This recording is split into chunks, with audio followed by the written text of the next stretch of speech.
2 hours after the fire calls first started coming in, now we are hearing this update from officials there at the scene. Again, this fire in the Southwest Valley. Let's listen in. There have been a number of very large fires in complexes under construction in the valley over the last 10 to 15 years. And any warnings for people, the public? Do we know when the road closures will open here along that? I would expect significant disruptions on the roads, and this building remains unstable as the unfinished wood and metal framing deteriorate. And you can see in that building behind me that there is some significant sagging of the building, so it's unstable, and the public should stay away from the immediate area. With fire investigations, do you ask for the public to send in video of the fire? They can't. If they have videos, they can send them into our fire investigation unit. Yeah. What do you know caused the fire? We don't know. The cause is under investigation. Can I get you to say your first and last name and your title? Brian O'Neill, BRIANO_NEAL, Assistant Chief. Anything else like that? No, sir. Okay, so by my count, looking at the video, they were talking about a 5-story apartment complex, and we just got the update, which was new information, that it's so structurally damaged by the flames that he said, I think it's even leaning in some points and in danger of collapse. So asking people to stay away for sure. Road closures there, again, this is near 215 and Buffalo, are still in place.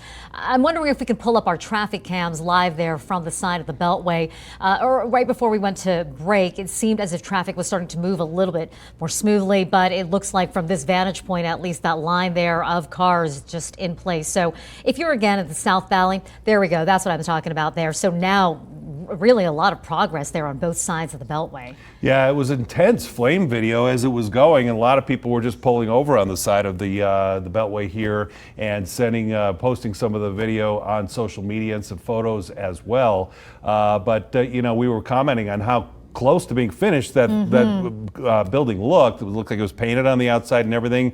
Now it sounds like it may be back to square one, as so much of it is now in danger of even falling down even more. We're going to stay on top of this story and have more updates here on air and online, news3lv.com. Tonight, residents who have been living in a sinking neighborhood for decades celebrated the passing of a new law that will bring them long-awaited justice. News 3's Katie Munch attended that meeting, one many didn't think would happen. Yeah, Mace Donna Missionary Baptist Church was the meeting ground for Senator Dina Neal and residents of Windsor Park to discuss SB 450, how it works, and what it will look like for them moving forward with this program that is expected to bring fair housing solutions. We respect you, we appreciate you, and you got this bill done. Following decades-long battles with city, state, and even federal officials, residents and descendants of Windsor Park gathered for a celebration many never saw coming.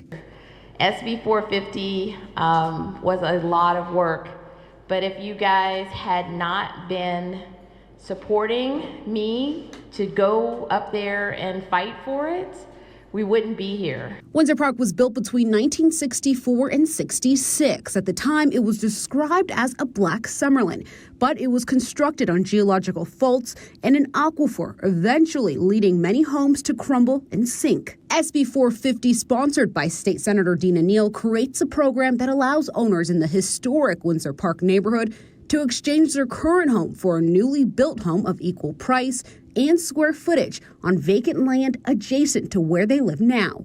Well, we're hoping that it looks like business and industry finding a developer, that developer then going and finding the private land that we think we know we want to purchase, and then starting the process of going house by house so we can give the equivalent home to the residents who are going to move.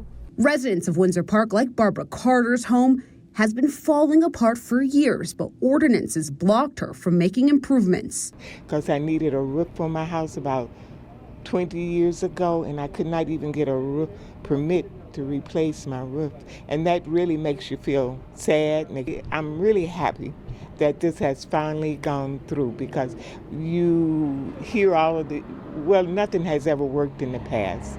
After years of fighting for justice and what she calls false promises, Carter says she almost didn't believe that SB 450 passed, but she plans on taking advantage of the program. When you have been disappointed for so many times, for so long, it's a wait and see. How long is it going to take to put it into effect? But Senator Neal just said today, within a year, they should be working on relocating, rebuilding the homes. So that makes me feel good. And there is a $10,000 restitution payment for residents who have already moved away from Windsor Park. They just need to provide proper documents such as a transfer of a deed. One teenager behind bars, another on the loose tonight following a deadly crash in North Las Vegas yesterday afternoon. Good evening, everyone. I'm Jim Snyder. And I'm Latoya Silman. A 12-year-old died as a result of a multi-vehicle crash. The coroner's office has now identified the child as Yelena Tarango. North Las Vegas police say 19-year-old Alfredo Cabrera Jr. was arrested at the scene. He's facing a charge of reckless driving resulting in death, which is a felony. Another suspect still on the run, and his identity is unknown. And tonight, our Tiffany Lane has been talking with community members about the accident and as they're grieving the loss of Yelena, calling for change. She joins us live from that scene. You know, many people wanted to talk to us about this incident, saying they're devastated. Even though they didn't know Yelena personally, this is a strong community that comes together during the good and bad days, and they say they want justice for her family. A human life, a child, you know, it's hard to fathom. Richard Galterio is left devastated Tuesday after a 4-vehicle crash involving 2 reckless drivers that killed a little girl. 12 years old. That's terrible. Police say an Escalade and a Camaro were driving recklessly when the Escalade crashed into a pickup truck, then hit an SUV and spun out of control, hitting 12-year-old Yelena Tarango while she was walking on the sidewalk. Galterio rushed out of his home that faced the accident when he heard a loud bang outside. Like an explosion.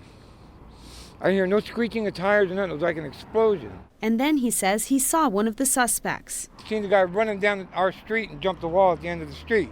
And an image he can't forget. I didn't know there was a little girl laying there until the dust cleared. And I walked up to her and everybody saying, "Don't touch her, don't touch her." She was still breathing. And she passed right there before my eyes. One man, Alfredo Cabrera Jr., is behind bars. Another is still on the loose. And one family grieving its little girl. My condolences to the family, and we should hope this doesn't happen to anybody again, especially children. The incident happened at the intersection of East Carey Avenue and Belmont Street, an area popular with foot traffic, with people stopping by the local mart. It's where News 3 stopped to speak with Devin, who was walking with her baby girl in a stroller. What if that was me and my daughter going to the store to get some milk or to get a snack or something like that? That could have been us, so, you know, yeah. It resonates. As investigators continue to find out why this all happened, Devin and Galterio say there are traffic issues in the area they want fixed. If you just stand here, you can actually see the cars that slow down and stop and the cars who don't stop at all. I myself personally have told the cops many, many times. Get up in the middle of the night and get a glass of water or change my daughter's diaper or something like that, and you can hear the cars going up and down the street. And I'm just like, you know, what are you doing that for? While the community comes up with solutions, Devin pleads for justice for Yelena's family. It was definitely not worth it. Whatever was going on, whatever happened to cause that accident and what caused the death of a young person was definitely wrong. Now, right now, North Las Vegas police tell me they are investigating the motive behind the reckless driving, as this is an ongoing investigation. They're also searching for surveillance videos in the area to be able to ask for the public's help in finding the other suspect and getting more details about why this all happened here. Now, again, we'll provide updates as they become available, and for now, we'll make sure to keep Yelena's families in our thoughts. Just click below and subscribe to News 3. You'll get more stories that affect your community.